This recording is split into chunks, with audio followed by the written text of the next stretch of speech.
Yet again, even in the holiday season, which is all supposed to be, cheer and whimsy and happiness and having the family together, a time when the best of humanity should be celebrated. The New York Jets continue to deny us any sort of happiness this holiday season and kick us once again square in the nards with a loss to the Los Angeles Rams in a game where nobody's happy. And this is a sharp change from where I was earlier in that game, because I thought early on watching that game that both the tankers and the try to win no matter what guys were going to be happy no matter what. That's what I was thinking was going to happen. Instead, nobody's happy because the Jets lose. They do nothing in the second half, and some big players sustain some really serious injuries that all you can do at this point is just hold your breath and pray that nothing else worse comes of it. So thank you guys for tuning into the Jet Press podcast. We are on YouTube and Facebook. Thank you guys for tuning in. If you want to support the show, I got two ways to do it. Number one, you can subscribe. It's free. Just like button, all right there. Just subscribe, support the show, and you can join our membership for 99 cents. And that gets you priority reply in those comments. And if you want to find us on the podcast platforms, we're on all the big ones, Apple, Google, Spotify, wherever you get your podcasts, we're there. Let's talk some Rams Jets. I want to keep this a little short and sweet. Justin Fried will be joining me, Mike Luciano, a little bit later on, because this one hurt. Only because at halftime, I thought that everybody was going to be happy because the people that want to win, the people that want Aaron Rodgers back, they're looking at this game and they're saying, well, Aaron Rodgers, I mean, he looks terrific. Devontae Adams looks good. If we bring him back, that's even better. Breece Hall was running the ball well. The defense looked great, made a couple big plays. I'm thinking, you know what? As Justin Fried joins us, I'm thinking, you know what? Both sides are going to be happy because the young guys and the guys that are going to be here are playing well, and Rodgers is playing well in the first half. That's everything he could have wanted. And then in the second half, it ends with nobody being happy. Because if you want to win and bring Aaron Rodgers back, well, they didn't win, and they scored 0 points in the second half, so they're not happy.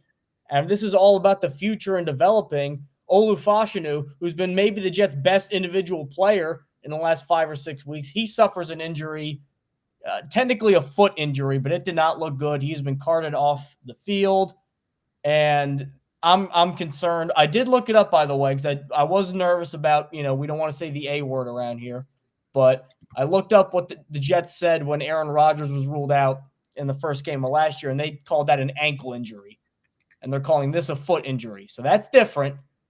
But either way, no matter how you slice it, Justin, this is a tough one for the Jets because despite looking great for most of the game, like it felt like the Jets dominated most of that game, and then they end up scoring 9 points and losing by 10 points in a game that, we could talk about the injuries and stuff like that, but if I had to put just in a micro scale, like why did they lose the game? I mean, you really saw the faults of this coaching staff here. Even if they're in like a F it go for broke mood because they're 4-11 or whatever, there are some things this coaching staff's doing. I'm like, you just can't do that in the NFL. This game was a summation of the 2024 New York Jets in every possible way, because the Jets have continuously found ways to lose pretty much every game that they play this year. Every loss, it feels like it's a game where they either could have won or should have won. They've now lost 6 games in a row where they have outgained their opponents, which is a ridiculous feat. The Jets became the first team, or the second team, I should say, since 1940, Mike, the second team since 1940 to not punt the ball a single time in a game and score under 10 points. The Jets scored 9 points. They dominated time of possession. They didn't punt the ball once.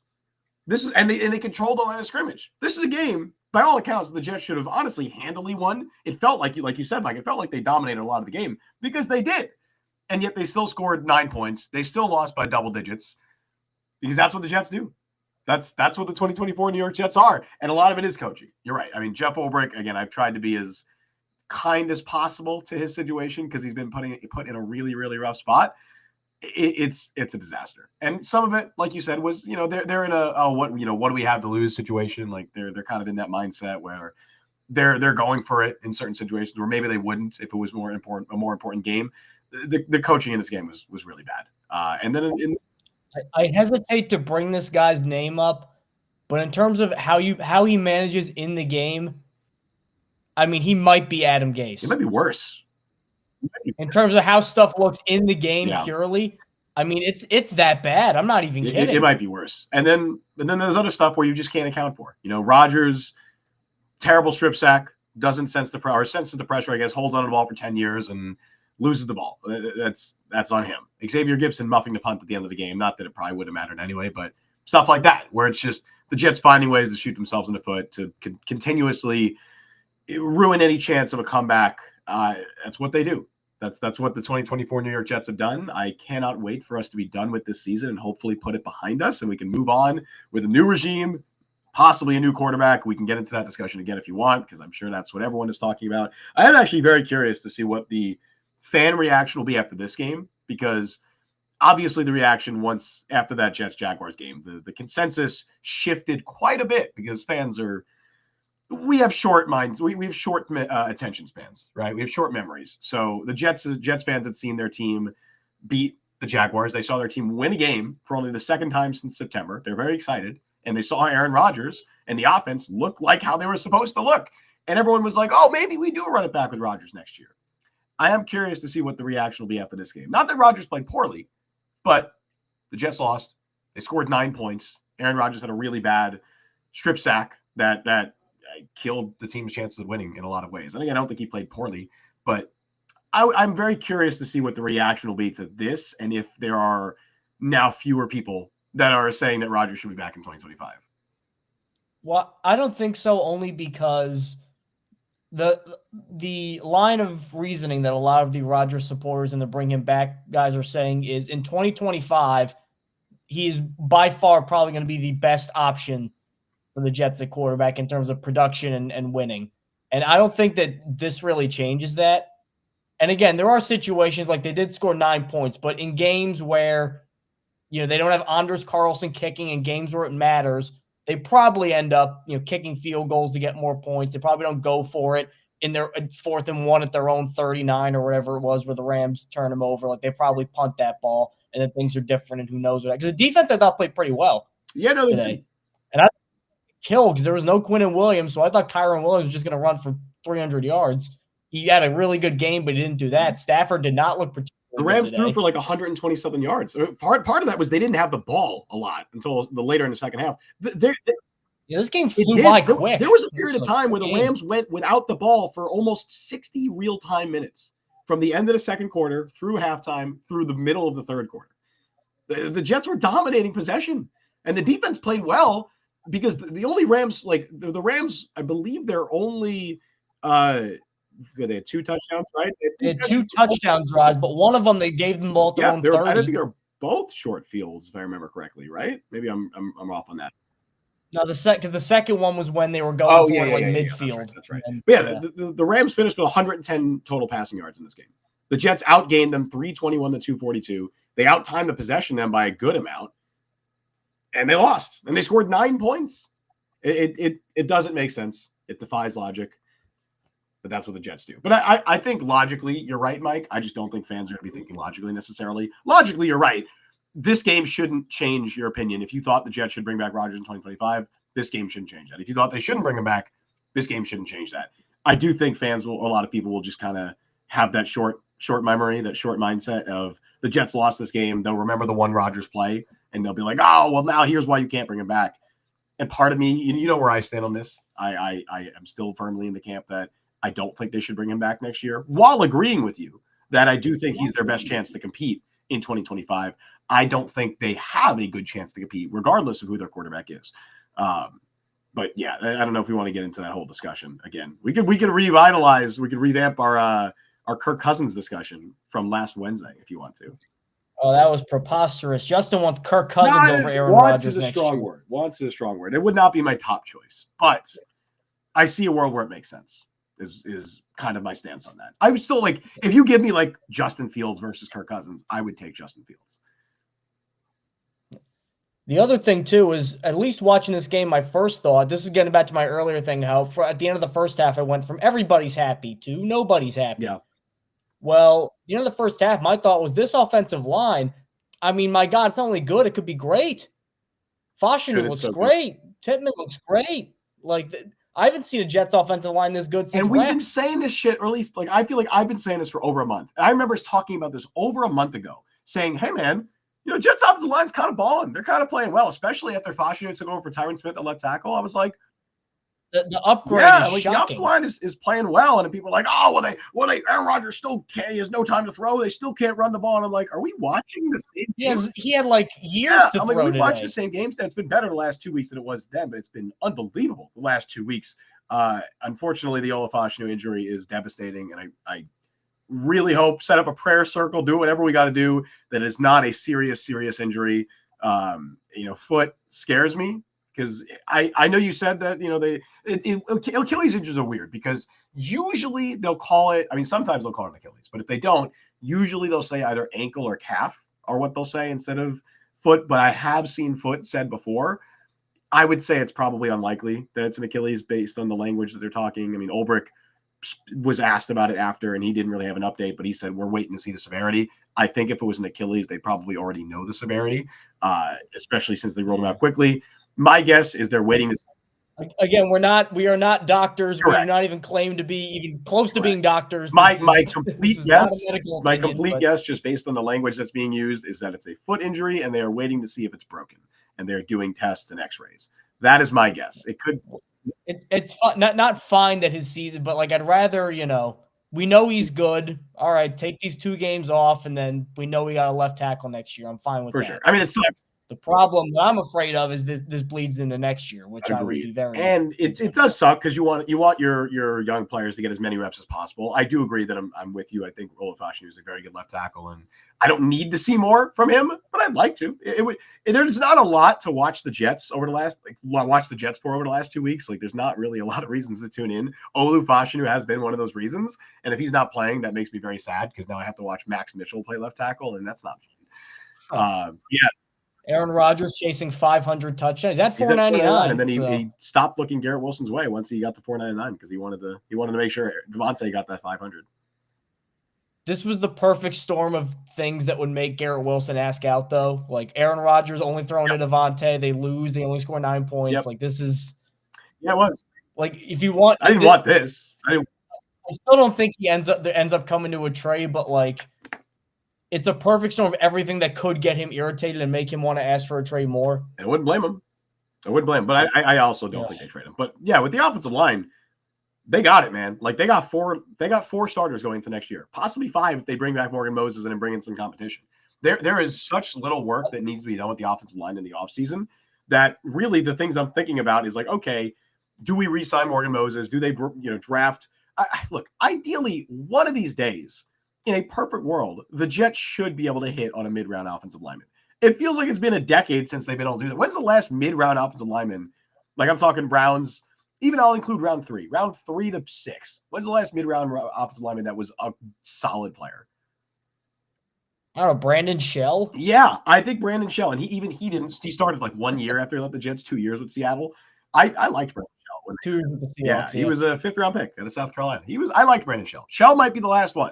And they've whiffed on everyone after that. And if you look around the league, you look at the best offensive lines in the NFL, all of those offensive lines have at least one guy where it's like, oh, they hit on him in the 4th round. Like, that's because you need to do that. It's really hard to use 5 premium assets in one position group. Like, that's really difficult. You have to make those mid-round picks. You have to make signings like John Simpson, which, hand up, I think that's been my wrongest take in the entire year. Not that I hated John Simpson going into the year as their 5th offensive line. I was like, hey, look, if he's your 5th best offensive lineman, you can live with that. That's fine. He's their best. He's literally their best offensive lineman. And Brandon says Brian Winters for a bit. Yeah, Kent State legend. Shout out Golden Flashes. Brian Winters.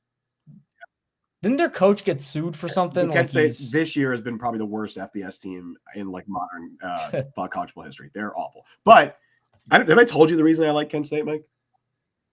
Something about an NCAA dynasty. Little lore. I had a Kent State NCAA 14 dynasty. And then in 2030 something, I eventually won a national championship. Moved them to the Big 12. It was great. It's cool. I'm like one of the best. I was one of the best teams, but it took me some years to get there.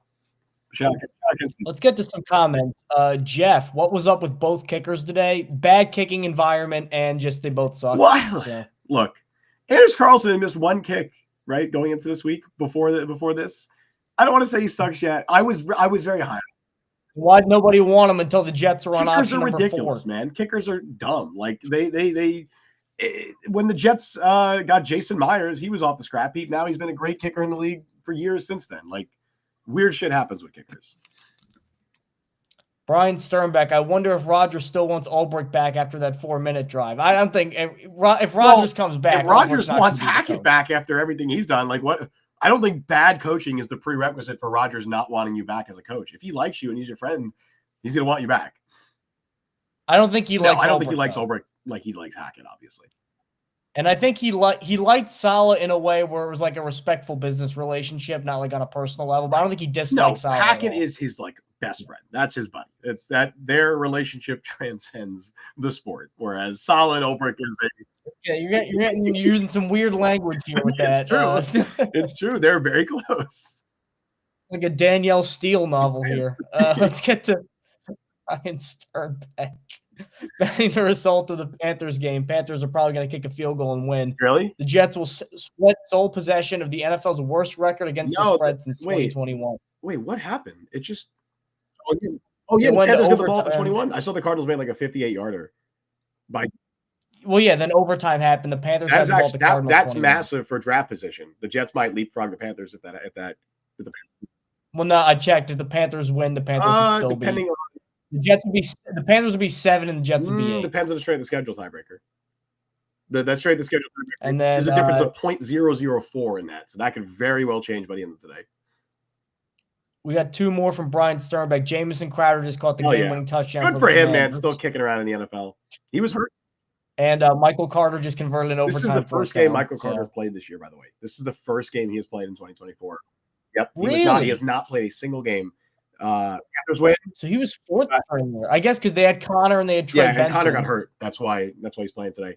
And then Amari DiMercato, I guess, was. We got 3. Panthers win. I'm very interested to see what happens with the strength of schedule tiebreaker there, because right now the Jets have a better strength of schedule in Carolina, but it's like minuscule. Barely. Jacksonville has a worse strength of schedule, so even if Jacksonville wins, the Jets will be above even if the Jags beat the Raiders, the Jets will probably still be above them. But I think this Panthers loss could knock them down to 8, which is nice. Same with the Patriots, for that matter. Yes. And then Brandon R with a couple. Actually, Brian Sternbeck. I want to get to this because it's actually a pretty good point that I want to dive into. Too many Jets fans have confused Aaron Rodgers being the best of the bad options in 2025 with Aaron Rodgers being a good option. I agree with that one. Well, yeah, but there may be a bunch of bad but he is still the best. You can only play with, with the hands here. Here's the thing, Mike, and this is I 100% agree with you, Brian, and this has been my point kind of all along. They're all bad options. There is no good option. While bringing back Aaron Rodgers technically gives you your best chance to compete in 2025, if you're doing that, the only justification in my mind, if you are bringing back Aaron Rodgers, is you think you can actually compete in 2025. Not win 7 games, not win 8 games. Like you are saying you can win 10+ games with Aaron Rodgers as your quarterback. I don't believe that's the case. If you believe that's the case, that's okay. And if that's your justification for wanting Rodgers back, not just you, Mike, I'm talking in general. If that's your justification for wanting Rodgers back, that's okay. We just have different opinions about where the Jets are currently. But if you want to bring back Rodgers and you're like, maybe they can win 8 or 9 games with him, why?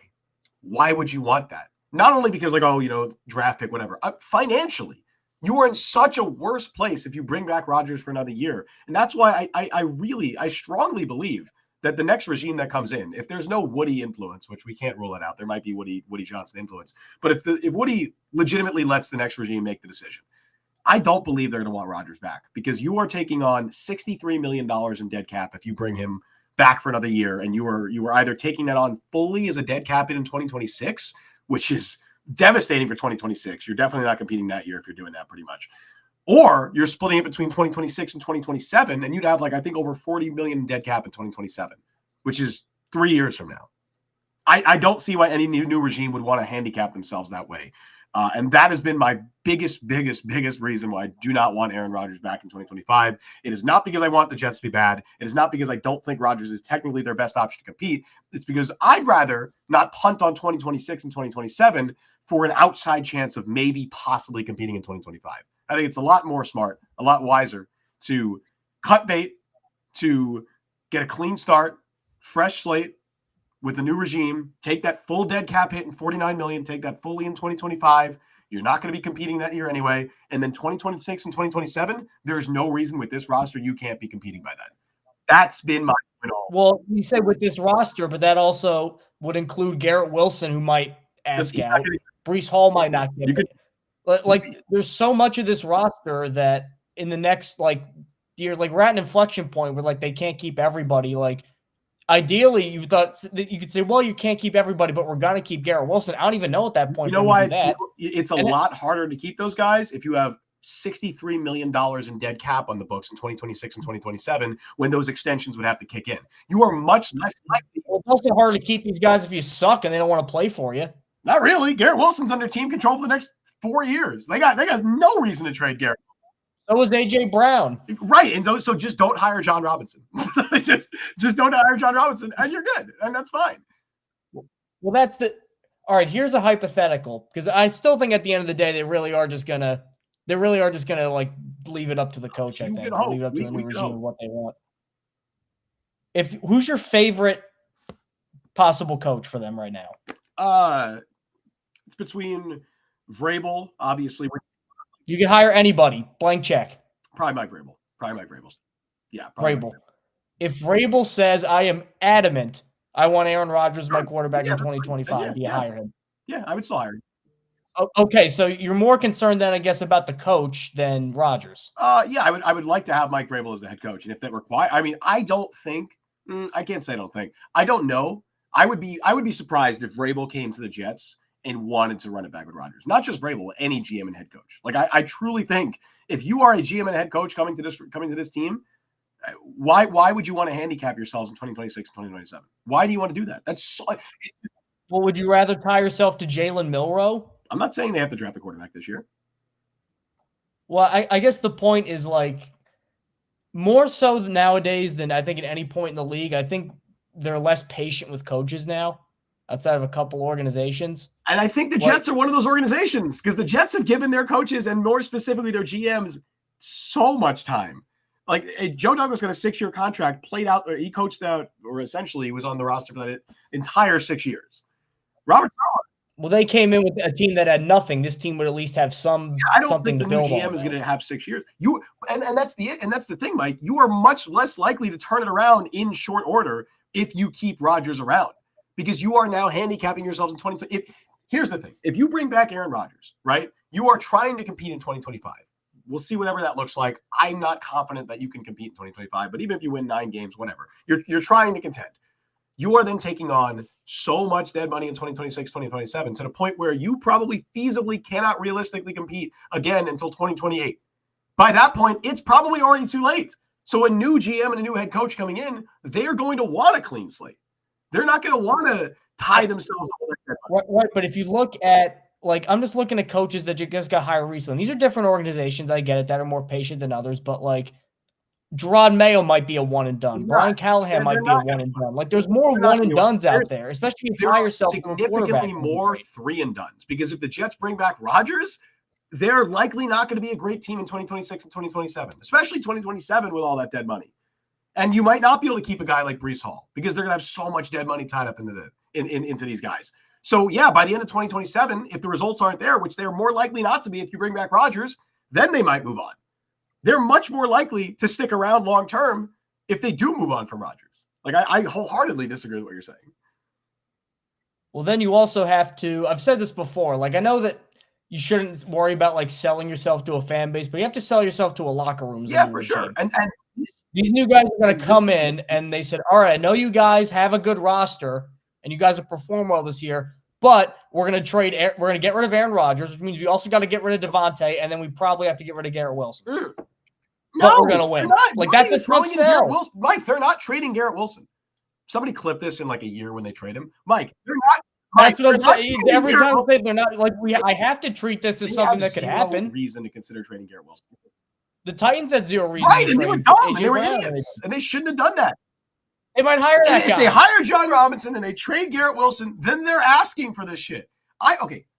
When I speak about the Jets, I'm not speaking as if I think they're going to make the right decision, because I never know. Knowing this team, they don't have a track record of doing that. But logically, there's no reason to trade Garrett Wilson. Even if he requests a trade, he is under contract in 2025. He then has his 5th-year option in 2027 or 2026. Then you could franchise tag him in 2027. Hell, you could franchise tag him in 2028 and 2029 if you want to. Mike, we could go through the rest of the fucking decade, and Garrett Wilson is still under team control if the Jets want him to be. They do not have a reason to trade him. Will they? I don't know. But it's not like getting rid of Aaron Rodgers all of a sudden means they're going to have to trade Garrett Wilson. Like, that doesn't make any sense. Well, I'm saying, though, eventually I think it's going to get to a point, and like the Jets can deny trade requests all they want, but like they also denied Reddick.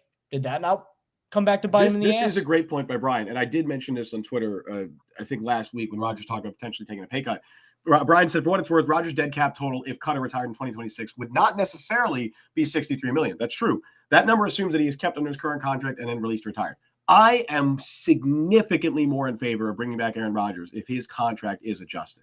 And I do think that if they did bring him back, they would do that his contract would be adjusted. But how much money is he willing to, like, how much of a pay cut is he willing to take? Because it's not like he's owed a lot of that money. He has a $35 million option bonus if he's on the week 1 roster next year. And so what that means is his cap hit next year is only $23 million. That's extremely affordable, extremely manageable. But he has a $35 million option bonus if he's on the week 1 roster in 2025. If that happens, that $35 million option bonus is counted towards 2026 cap. And that's why he has such a big cap hit if he's cut after net or not cut, if he's gone after 2025, because Rodgers is only under contract for 1 more year. He's only under contract through 2025, but he has void years that run through 2029. All of that money in those void years, plus that $35 million option bonus, accelerates to 2026 cap because the void years don't count. So if you keep Rodgers for another year, you are getting that $35 million option bonus plus all those void years, depending on, it could change if he takes a pay cut, like Brian is saying. I don't know. I don't know how much he's willing to take.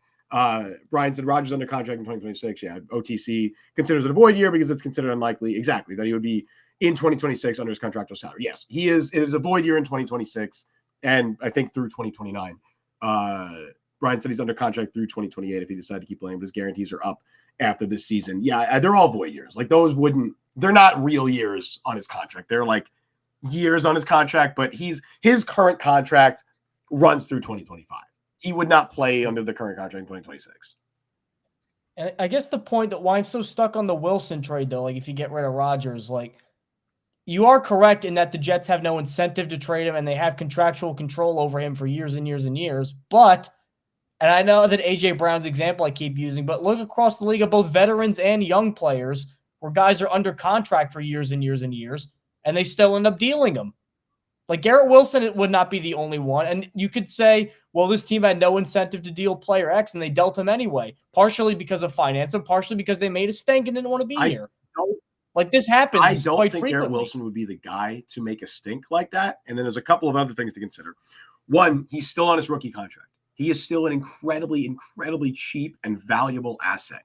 That is really important. A lot of times when you see guys get traded, it's because the team doesn't have a choice, because it's like, oh, either extend me or I'm walking in the offseason. And the team doesn't want to give him what pay him the extension that they want. That's usually when you see guys get traded. You don't usually see guys get traded when a team has 3-4 years of team control.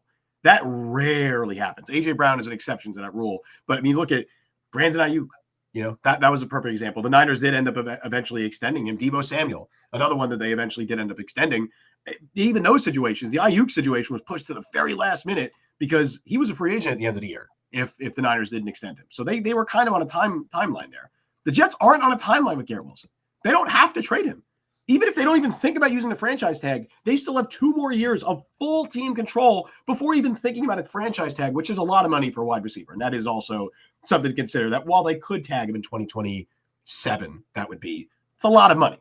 But they have him under contract in 2025. He's going to play under the 5th-year option in 2026 if they don't extend him. They have no reason to trade him. I don't think trading Aaron or getting rid of Aaron Rodgers makes it less likely that Garrett Wilson's here. In fact, I'd go on and say the opposite. Getting rid of Aaron Rodgers makes it more likely that you can keep Garrett Wilson, that you can keep Sauce Gardner, and that you can keep Breece Hall, because you're not financially screwed in 2026 and 2027. But again, it changes if he takes a pay cut. I just can't speak to that hypothetical because I don't know how much money he's willing to take a pay cut. It just seems to me that Wilson, more than most because it's a lot of receivers that ask out in these situations. More than most, it seems like he's motivated by I hate being on this team because we stink, and I want to. Because somebody's going to pay him. Baltimore would pay him. Kansas City, Pittsburgh, they'd all pay him, and he knows he's going to get a top of the line deal. So because of that, I think there's more of an incentive than most in these, like in these big receiver contracts, these big receivers you got to deal with. I think in Garrett's situation, there's more of an incentive of you have to make this an appealing team for him to play for. Because Garrett has shown he cares about winning, I think, a little bit more. It's not just like, where can I get the most money? Hassan Reddick is where can I get the most money? Garrett Wilson is not like that. Garrett Wilson is different. And I feel like if you go through another, because this is going to be, I don't think this is necessarily as quick a fix without Rodgers as maybe you seem to think. I think that's a really tough sell for a guy like him. Because he knows his prime years might be wasted on another Jets team going nowhere. But if you bring back Rodgers for 1 year, you're not fixing anything either. And then you're screwed in 2026 and 2027 when it's time to extend him, and he's going to want out regardless. And that's assuming that you actually succeed in 2025 with Rodgers, which is far from a guarantee. It is far from. If the Jets bring back Aaron Rodgers, while I do think he has their best. He is the best option in terms of competing in 2025, in terms of if they were to get a quarterback on that roster that can potentially win 10 games with them, your best bet is probably Aaron Rodgers. But best bet, I wouldn't bet money on that. I don't think they'd win 10 games with Aaron Rodgers next year. Hell, I don't think Aaron Rodgers would play 17 games next year. And if he did, he probably wouldn't be healthy for those 17 games, which is another huge reason that I don't think he should be back. In a perfect world, and this is why I've said, like, while I was originally like, oh, maybe you run it back with Tyrod next year, I've kind of soured on that a little bit because I do think you're right. You have to sell the team on winning enough. You can't say, okay, Tyrod Taylor's our starting quarterback in 2025. That means you can't just eat a year. That means you're punting. That's why I've proposed Kirk Cousins. That's why I've said Justin Fields makes sense, because those guys, at least you can say, all right, they're coming in. They're starting caliber quarterbacks. Justin Fields, I think, proved this year that he can be a starting quarterback in the NFL. I don't know how high of a tier of a starting quarterback he's going to be. I think going to an offensive line like this can help him, because his problem is he holds on to the ball. 100%. And then you get a good coach like Mike Vrabel or whoever, or Aaron Glenn, and you hit on coach. Like, if you get a good coaching staff in here with a competent quarterback in this roster, you could win 8 games next year regardless of who your quarterback is, as long as you have a competent quarterback. And that's fine. And that's fine, because you don't need Aaron Rodgers. You don't need to financially handicap yourselves in 2026 and 2027 to do that. I think it's very silly to do that, especially to keep Garrett Wilson happy is the only reason you're gonna financially screw yourselves for the next 2 years. Well, it's not the only reason, but it's a part of it, right? It's sure. Garrett Wilson's not the only guy who's pissed off that the team he's going to be on for a lot of his career sucks. Brian said Rodgers' current income for 2025 is around $38 million. Which, Brady made $30 million for his last season. That's probably where Rodgers' pay cut would wind up, with some other money and converted into incentives. Yeah, I'd really need to see the cap ramifications. Like, that's what it comes down to. Again, his cap hit next year is not an issue unless they cut him. His cap hit next year is $23 million or whatever it is. It's very, very manageable. The issue is 2026 and 2027. That is the issue. If you keep him on your roster, the issue is not 2025. The issue is the future. I don't know what the cap ramifications would be based on his pay cut. Either way, it's still going to be a lot of money, I'm sure. Brandon R. Really quick, moving on. Brandon R. Olu is important because of easier regardless. I'm not sure about older first rounders post the likely fire sale coming. I don't think it's a fire sale. New GM. Why would it be a fire sale? Brandon also had a comment beforehand, and he reaffirms it here. This is why I think they need a fire sale and eat the day. He's in total. Why would you burn it down? I wouldn't go that far. One of the and I said this on Twitter earlier today, where Mike Garafolo kind of was talking a little bit being a bootlicker for Woody Johnson, but he was like, the Jets' job is actually in high demand around the league. Like, their coaches and GMs are interested in this job. Well, high demand might be a bit of a stretch. I don't think it's nearly as bad of a job as a lot of people seem to think because of the Woody Johnson thing. Now, Woody Johnson doesn't help, obviously, but the roster is not bad. And more importantly, you have so many young. It has a high Madden rating, a very high Madden rating. You have so many young assets. Like Sauce Gardner. Garrett Wilson's a 91 overall. That's pretty Sauce good. Gardner's like a 94. Like, it's great. Woody's loving it. But you have a ton of young assets. That's the value of this job. That's the appeal of this job. Why in the world would you trade those guys away? That doesn't make any sense. You keep players like Garrett Wilson around. You keep players like Sauce Gardner around. Breece Hall is a more complicated discussion, but right now, if it's up to me, hell, I'd extend him this offseason. That would be my plan. I would extend him right now. Do it immediately. Get ahead of the curve. Then you have him under contract until he's 27, and then maybe you can move on. That would be my plan. But no, there's no reason to fire sale. There's absolutely no reason to fire sale. You bring in a new general manager, a new head coach. You have a good roster with good young pieces. And by the time that you're paying those guys, Aaron Rodgers is off the books, hopefully. And you don't have to worry about the cap in that situation. And then when you have those guys making a lot of money, that's when you draft your rookie quarterback and you have him on a rookie contract while you're paying guys like Sauce Gardner, like Garrett Wilson, a lot of money so that the roster that rookie quarterback comes into is a good one. That's how you roster build. That is the approach the Jets should take. Well, I get where Brandon's coming from. This is when I talked about the Jets doing like psychological damage to their fan base and like making things traumatic this year. Because so many of the moves that look like no-brainer moves, Aaron Rodgers, Tyron Smith, things like that, like none of them have worked out. None of them. And in ways that almost, I know Rodgers got hurt, but like in ways that you can't predict or defy football logic, like Tyron Smith going from an all-pro to 10 times worse than Olu Fashanu overnight. Like you can't, and then Rodgers obviously getting hurt immediately, which we could pretty much argue just screwed up everything from the jump if you want to take that. Like before he even got out of the starting blocks, it was already kind of screwed from there if you want to argue that. But like, I get where he's coming because he's saying, yeah, we have a good roster, but we had a good roster this year and nothing happened. We had a good roster last year. So it's like saying, I get where he's coming from because he's saying, how can I really get excited about what this team is building? Because I got excited for most of this team in the past. And twice they let me down. So I think Brand's saying, like, why should I expect anything different with this roster? Why not just detonate it and try again? Let me be completely clear here. The Jets are cooked. Like, they're not going to be good in the next couple of years. The Aaron Rodgers all-in 2023, 2024, it's been a complete disaster. And they have to pay for that. Like, there will be ramifications. And they can't just reset and immediately be good next year. Like, it's not going to happen. But you make it a lot harder if you trade away all of your good players. Brandon says you're talking about winning without a franchise quarterback. They don't have the quarterback on the roster right now. They're not going to have the quarterback on the roster next year because they're not going to be in a position to draft that guy. The roster building strategy that I'm saying and that I think the Jets will follow is you have a good roster in place and then you get the quarterback in 2026. Are they going to hit on that quarterback? Fuck if I know. They might. They've missed on every other one they've drafted in my lifetime, so maybe not. Maybe this one fails too, but that's the plan. That has to be the roster building strategy is you're probably not going to be able to draft one this year. Unless they really, really like someone like Jalen Milroe, I don't think they're drafting a quarterback this year. Maybe a mid-rounder. I don't know. Maybe they develop another mid-round quarterback. Brandon also says they can go for the playoffs. I don't think that is thinking Super Bowl. So he's saying as long as you can make a charge for the playoffs. If I thought the Jets had a really good, like a good chance to make the playoffs next year with Aaron Rodgers their quarterback, I'd be in favor of bringing him back. I don't think they have a good chance to make the playoffs. I think they can. Surely. No one thought the Broncos were going to make the playoffs this year. They're going to make the playoffs. I think it's possible. I think it's totally feasible that if Rodgers is healthy and the offensive line is good, that the Jets win 10 games next year. I think it's possible. I think it's more likely that they don't and that they don't make the playoffs, and it's more likely they're a 7-win football team.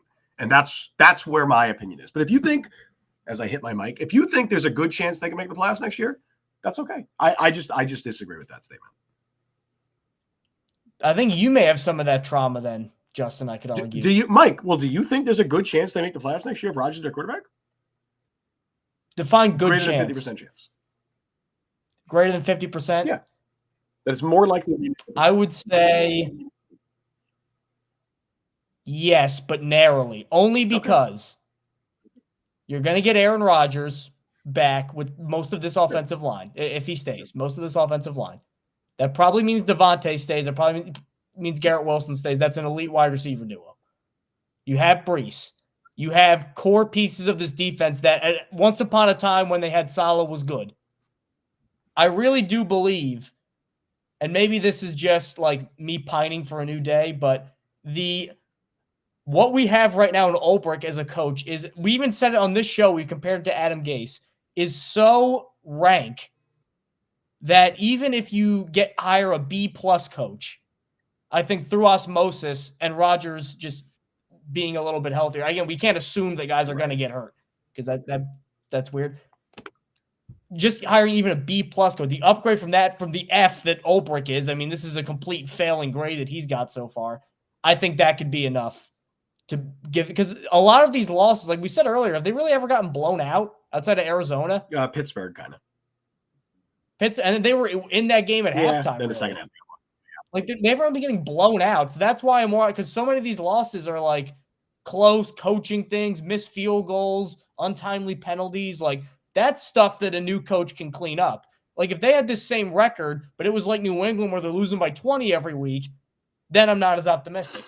I get that. And I think part of it might be optimism on your part. And I don't blame fans for feeling that way. Like, you want to be optimistic about the team. I'm trying my hardest to separate my fandom from the team. And I know I'm not saying that you're not. I'm really trying my hardest to do that. And I just objectively look at this team, and I don't think, even with a better coaching staff, that they are likely to win 10 games. I'm not saying they can't. I don't think with a better coach. I guess my point, how many losses this year? You can't do that because it's not year to year. They're not going to have the exact same situation next year. They're not going to have the same schedule. They're not going to have the same roster. It's going to be different. And again, I think a lot of it just comes down to my distrust of Aaron Rodgers. I don't expect him to perform at a high level and be healthy for 17 games when he's 42 years old. I just can't. I can't sell myself on that. I can sell myself on the possibility that it could happen, but I can't sell myself on the likelihood that it can happen. And because I can't sell myself on that, that's why I don't want him to be back. But I understand people that do. I understand people that because there is a world where that happens. Like, I'm not saying there's not a world where that happens. And because there's a world where that happens, it's easy to sell yourself and be like, well, look, maybe they do just run it back because, look, you know, they lost a lot of games this year because of coaching. They lost games because of bad kicking. Like, they were unlucky, and they are. The Jets are better than a 4-win team. 100%. They're absolutely better than a 4-win team. I think I can't remember what site has those luck metrics, but I believe this year for a while, I didn't check for like a couple weeks. I think the only team with worse luck than the Jets this year is the Bears. Is that like if you flip the one-score games because the Jets have been agreed? No, I think that's like it takes into account like penalties at certain times and missed kicks and stuff like that.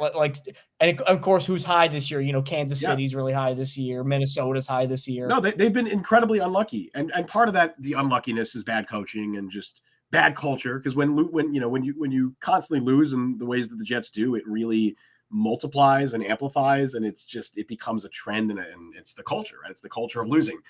But and again, because of that, it's very easy to sell yourself on going into next year and saying, look, if we just had a good coach and we just had healthy quarterback play the entire year, we're a 10-win team. And again, I see a world where that happens.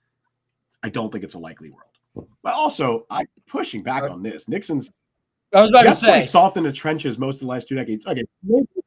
How is that your takeaway from this game? I mean, most of the last decade, absolutely. Those Rex Ryan teams, what the hell are you watching? Because that's included in the last You can't get more aggressive in the trenches than from that. Like 2008 to like 2012, 2011-ish, I guess. Jets were dominating every team they played in the trenches. And that's a smaller sample size. And yeah, so if you said, at the detriment of other if you said over the last decade, I would agree with that statement, at least on offense. Defensive line, they've actually been one of the best run defense teams in the NFL historically over the last, I mean, given the state of their defense, like they've still been pretty good. Not this year, but over the last decade or so, they've had good defensive lines. Did you say that when Sione Puha would break people in half in the gap? I don't think so. Exactly, Sione Puha. But yeah, I mean, weird takeaway after this game for sure. I mean, defensive line, yeah. I mean, outside of Quinnen, they're garbage. Like it's terrible. But and they didn't even have Quinnen, and they still, I thought, hold up better than I thought they would. They did. And then the offensive line played awesome today. So that's a weird takeaway from this game for sure. Brian giving us some updates. With that, I think we're going to call time on this episode of the Jet Press. Things aren't very good because the guys that are looking forward to the future, they just saw Olu Fashanu get hurt. And the guys that want Rodgers back, he scored 9 points and they lost. So this is a tough one. Eventually the season will end. The good news, though, is the holiday season is here. So Merry Christmas to all the Jet Press listeners, members and non-members, and subscribers and non-subscribers, wherever you listen. A Merry Christmas, a Happy New Year to you guys. Justin, any other festive thoughts? No. Before Christmas. We're thankful. We're thankful for everyone. I know it's not Thanksgiving, but it's the holiday season. We are thankful for everybody who tunes in, who listens, who comments. That's why I'm against Thanksgiving. You can be thankful at the holidays. You don't need to be overly thankful at Thanksgiving. Don't need to do Did both. we have this conversation on when we were live, or was this off air? Off air, because I said Thanksgiving's like the most I remember overrated holiday. you having this take, and we had a whole rant about it. And I was like, I don't know about that. Well, the whole point is the meal, and if you don't love Thanksgiving food, there's no appeal to it. I mean, Thanksgiving food is good. I'm not turkey is. Yeah, but if you don't like it though, then what's the point of Thanksgiving? Sure. Yeah, but all right, but you can see your family a lot of the year. Not me. I see my dad's side of my family one day of year, and it is Thanksgiving. So speak for yourself. Oh, we see him at Christmas. We do Christmas Eve with my dad's side and Christmas Day with my mom. Look, so there you go. You're special, man. I don't know what to tell you. Not everyone has the Luciano family. But no, we appreciate everybody who tunes in. As Mike alluded to, we will not be here on Wednesday. We will be celebrating Christmas with our families. So we'll be back next Sunday when the Jets take on the Bills in what could be an interesting game. Although right now, as Brian has been updating us in chat, the Patriots might be about to take a 2-score lead over the Bills, which is very interesting. Also, Brian pointing out that the Jets are 2-8 in games without Quinn Williams since drafting him. Yeah, he's really good. All pro, that man. Give him another Pro Bowl. He needs to make the Pro Bowl. Because he took a lot of unfair crap earlier. He did. People were going way too hard on him because who would have thought the D-line was completely destroyed in the offseason? I will take a victory lap about my take about the defensive line while admitting that I was very wrong about John Simpson signing. That'll be like the dichotomy. Well, then you also, I guess the tiebreaker then would be Bryce Huff. Yeah, but then we also both like Reddick, so I guess that cancels out. I still think they shouldn't have let Bryce Huff go. I think Bryce Huff would be really good still if he was playing with the Jets. I truly believe that. But then we were also both in on Reddick, and we were both wrong on because we didn't know what would happen with him. But did he even play today? He almost caused a pick. He had a pass deflection that Isaiah dropped. Oh wow, that was a good use of a second or third round pick. Hey, it would have been great. He almost caused the pick. Did you see the Jets tweeted out like Tony Adams # Pro Bowl vote? Like, and I'm like, bro, you literally your owner just benched this guy 3 weeks. The owner said to bench him. That is so how things change. Like, oh my god. Anyway, we appreciate everybody who tunes in, who listens, who watches, who comments, anything. We always appreciate it. Always very nice. We hope you enjoy your holiday season, your Christmas, your Hanukkah, whatever you're celebrating.